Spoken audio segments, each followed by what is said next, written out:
دو چیزوں کی وصیت کر رہے ہیں.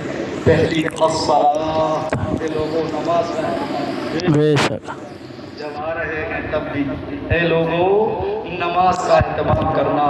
الصلاۃ الصلاۃ وما ملکت ایمانکم، اور جو تمہارے ملک یمین ہے، جو تمہارے نوکر ہیں، جو تمہاری نوکرانیاں ہیں، جو تمہاری باندیاں ہیں، جو تمہاری کنیزیں ہیں، جو تمہاری لونڈیاں ہیں، اللہ اکبر، جو تمہاری بیویاں ہیں، جو تمہاری ماں اور بہنیں ہیں، جو صنف نازک ہے، جو نازک طبقہ ہے، اس کا خیال رکھنا. کہیں ایسا نہ ہو ان پر ظلم ہو جائے، کہیں ایسا نہ ہو ان پر زیادتی ہو جائے، کہیں ایسا نہ ہو کہ جناب تم ایک طاقتور مخلوق ہو، ایک طاقتور مخلوق کمزور مخلوق کو ستا نہ دے. اللہ اکبر میرے بھائیوں، میرے آقا ارشاد فرما رہے ہیں الصلاۃ کہہ کر کے اللہ کا حق ادا کر دیا، اللہ کے حق کو بیان فرما دیا، اور وما ملکت ایمانکم فرما کر یہ بتا دیا تم پر حقوق اللہ بھی عظیم ہے اور تم پر حقوق العباد بھی عظیم ہے. بے شک سبحان اللہ سبحان اللہ یہ پیغام اور آنے کے بعد کا بھی یہی پیغام، بے شک آنے کے وقت کا بھی یہی پیغام ہے. پیغام کو یاد رکھو، پیغام کو ہر ہر قدم پر یاد رکھو. اللہ کا حق ادا کرنا ہے، بندوں کا حق ادا کرنا ہے، کسی پر ظلم نہیں کرنا ہے، کسی کو ستانا نہیں ہے، کسی کا پیسہ نہیں مارنا ہے، کسی کی مینڈ نہیں کاٹنا ہے، اختلاف نہیں کرنا ہے، انتشار نہیں کرنا ہے، شیطانی وسوسوں سے دور رہنا ہے، لڑائی جھگڑے نہیں کرنے ہیں.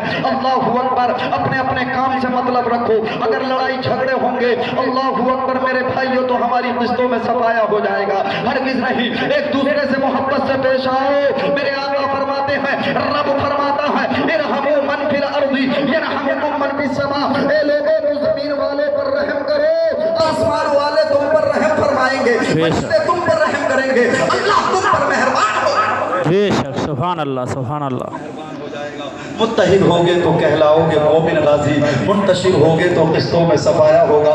اتحاد کا دامن مت چھوڑو. حضور حافظ ملت فرماتے ہیں اتحاد زندگی ہے اور اختلاف موت ہے. بے شک لڑائی جھگڑے کر کے ہماری ایک ہی ہر کئی رسوائی ہے، گھر سے نکلو رسوائی رسوائی. اس لیے یہاں پر غصہ برداشت کر لینا بہت بہتر ہے. مسلمان آپس میں بھائی بھائی ہیں.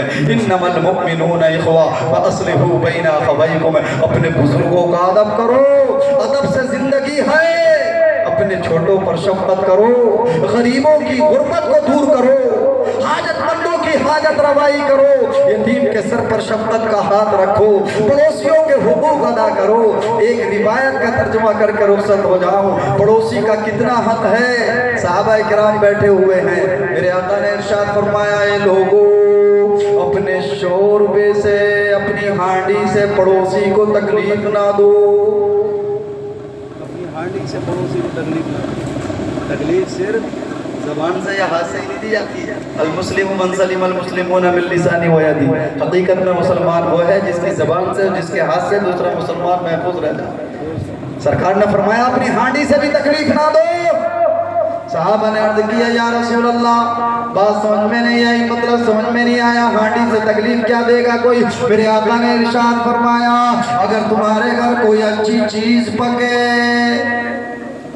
اور تمہارے پڑوس میں جناب والا وہ چیز نہ بن رہی ہو، تمہاری ہانڈی میں بہتر چیز بن رہی ہو اور اس کی خوشبو پڑوس میں جا رہی ہو، اور پڑوسی کے حال یہ نہ ہو کہ اس چیز کو لا کر کے کھا لے، اس کے بچے بھی مطالبہ کر لے. لہذا میرے آقا نے ارشاد فرمایا اگر کوئی اچھی چیز بن رہی ہے تو شوربہ بڑھا دو اور پڑوس کو بھی دے دو تاکہ اس کے بچوں کو تکلیف نہ ہو.